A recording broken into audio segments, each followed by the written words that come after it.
আপনারা দেখছেন সবুজবঙ্গ নিউজ। আজকে সরাসরি আমরা জনমত সমীক্ষা দেখাবো এবং প্রত্যেক রাজনৈতিক দলের প্রার্থী বাছাই, কোন দল কটি আসনে প্রতিদ্বন্দ্বিতা করতে পারে, কারা কারা প্রার্থী হতে পারে, নতুন পুরাতন, কারা কারা টিকিট পাচ্ছেন, সব কিছু নিয়ে আজকে আমরা জনমত সমীক্ষা দেখাবো।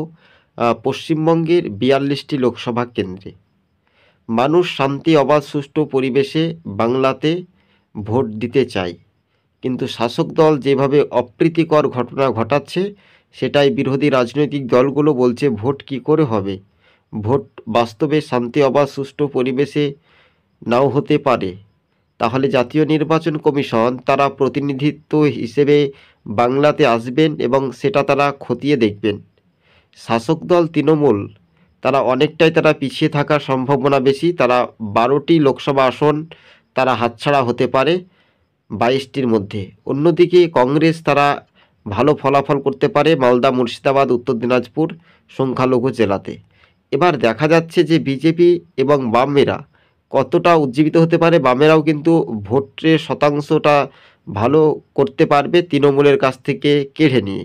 সেক্ষেত্রে বিজেপি 2019-এর লোকসভা নির্বাচনে আপনারা জানেন যে 22টি আসনে যে একটা মেন ফ্যাক্টর হওয়ার একটা সম্ভাবনা বেশি ছিল, কিন্তু ভারতীয় জনতা পার্টি 18টি লোকসভা আসনে তারা জয়ী হয়েছিল। সেটা তারা কি ধরে রাখতে পারবে, এটাই এখন রাজনৈতিক মহলে একটা চিন্তার ভাঁজ।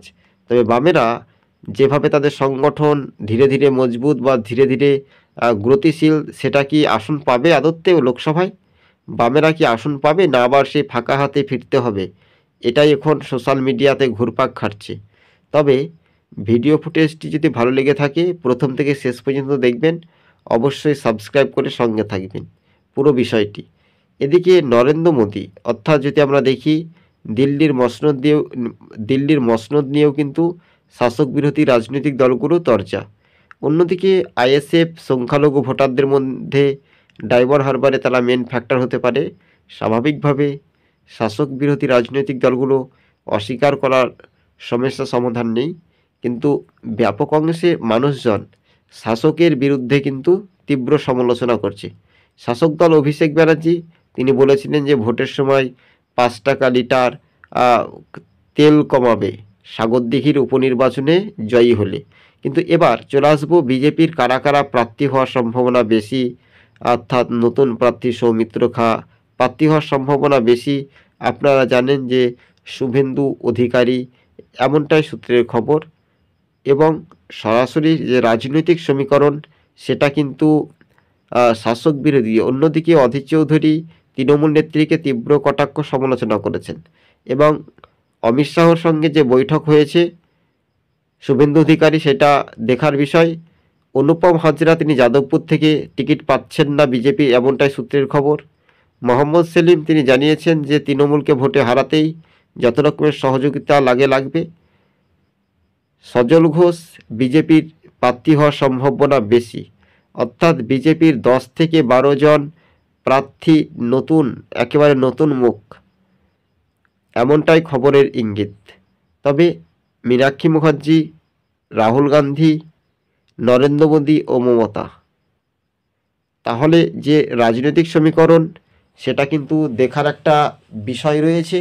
স্বাভাবিকভাবে আপনারা জানেন যে 2024-এ যে লোকসভা ভোট সেটা কিন্তু হাতে মাত্র সময়টা খুবই কম। যেমন বাংলাতে যে ধরনের অপ্রীতিকর ঘটনা ঘটছে আপনারা জানেন, সেটা কিন্তু নজিরবিহীন। আর এরই প্রভাব কিন্তু বিরোধীরা একটা বাজিমাত করতে পারে। আপনারা দেখবেন যে সন্দেশখালী হোক কিংবা বীরভূমে রামপুরহাট হোক, জানেন, তারপরেও শাসক দল তৃণমূলকে কেন মানুষ ভোট দেবে? তৃণমূলকে ভোট দেওয়া মানে আত্মহত্যা করা ভালো, এটা একটা সাধারণ মানুষজন বলতে চাইছে। যদি কিনা মানুষের পরিবর্তন, আবহাওয়া চেঞ্জ, সেটা নিয়েও কিন্তু রাজনৈতিক সমীকরণের মানচিত্রগুলো রূপরেখা হিসেবে দেখা যেতে পারে যে সরাসরি পশ্চিমবঙ্গে তৃণমূল নেত্রী তাদের ফলাফল কিন্তু বিপুল পরিমাণে মার্জিনটা খারাপ হতে পারে ভোটের শতাংশও কমতে পারে, এমনটাই সূত্রের খবর। কিন্তু দলীয় কর্মীদের যে বার্তা, সেই বার্তার মধ্য দিয়ে বিজেপি কতটা উজ্জীবিত হয়ে তৃণমূলে ভোট কাটতে পারবে। অন্যদিকে কংগ্রেস একই খেলা, তৃণমূলে ভোটের বাক্সটা কেটে সংখ্যালঘু জেলার মধ্য দিয়ে একটা দেখার একটা বিষয় রয়েছে। তবে সব জল্পনা কল্পনার অবসান ঘটিয়ে 543টি আসনের মধ্যে তো দেখার একটা বিষয়। তো স্বাভাবিকভাবে তো এবার নরেন্দ্র মোদী এবার সরাসরি কিন্তু খোলা মাঠ থেকে জানতে পারা যাচ্ছে যে বিজেপি কারা কারা প্রার্থী হবে, এবং তাদের হাইকমান্ড দিল্লির যে সূত্রের খবর বিজেপির কাছ থেকে পাওয়া যাচ্ছে, সেটা একেবারে স্পষ্টভাবে বলা যেতে পারে যে অল্প ভোটের ব্যবধান, যেই দল জিতুক না কেন অল্প ভোটের ব্যবধান, মার্জিনটা, এই অল্প ভোটের ব্যবধানের মার্জিনে হার জিত কিন্তু লোকসভা ভোটে হওয়ার একটা চান্স রয়েছে।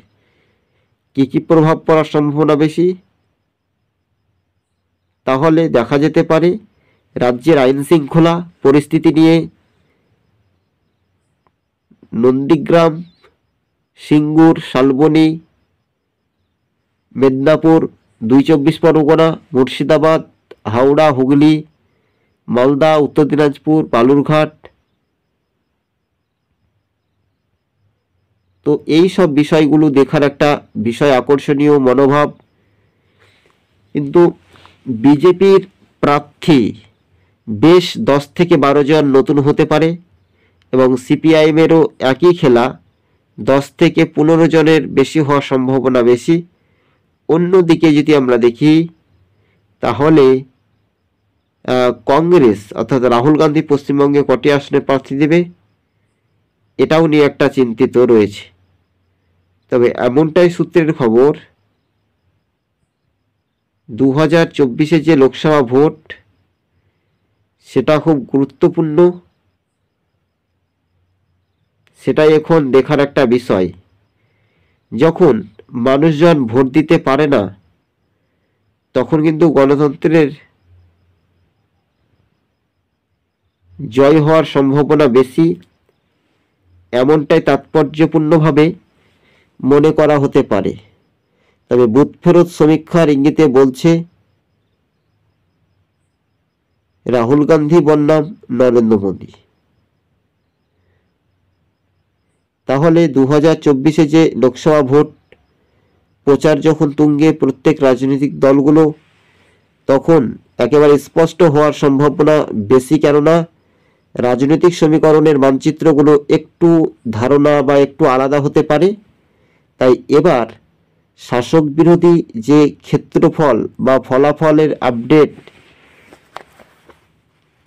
সেটা কিন্তু শাসক দল তৃণমূল অনেকটাই পিছিয়ে থাকবে। আপনাদেরকে আরো একবার রিপিট করছি, প্রতিটি রাজনৈতিক দল, সে সিপিএম হতে পারে, সে কংগ্রেস হতে পারে, সে বিজেপি হতে পারে, সে আইএসএফ হতে পারে,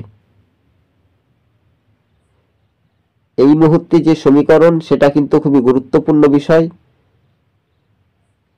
2024 যে লোকসভা ভোট, কংগ্রেসেরও প্রার্থী বাছাই হওয়ার সম্ভাবনা বেশি, বিজেপির তো আছেই অবশ্যই, এবং তাছাড়াও রয়েছে সিপিআইএম, তারা বাম যুব সংগঠন, একাধিক সময়সীমাটা কিন্তু গুরুত্বপূর্ণ বিষয় হিসেবে, সেটাই একটু দেখার একটা বিষয়। তবে মমতা ব্যানার্জির এবার কিন্তু তাদের লোক বা দর্শক যেগুলো দেখা যাচ্ছে, সেখানেও থেকে কিন্তু বড় মাপের পরাজিত হওয়ার সম্ভাবনা বেশি শাসক দল তৃণমূল। তবে তৃণমূলের বিরুদ্ধে মানুষ রুখে দাঁড়াতেই শুরু করবে বলে এমনটাই খবর আমরা পাওয়া যাচ্ছে। 2024 যে লোকসভা ভোট, সেটাই কি আদতে বাংলার মানুষজন ভোট দিতে পারবে, না কারচুপি থেকে বাংলার প্রশাসনকে কাজে লাগিয়ে তৃণমূল জিতবে, এটাই এখন সম্ভবত বাস্তবে দেখার বিষয় রয়েছে নানান রাজনৈতিক মহলে।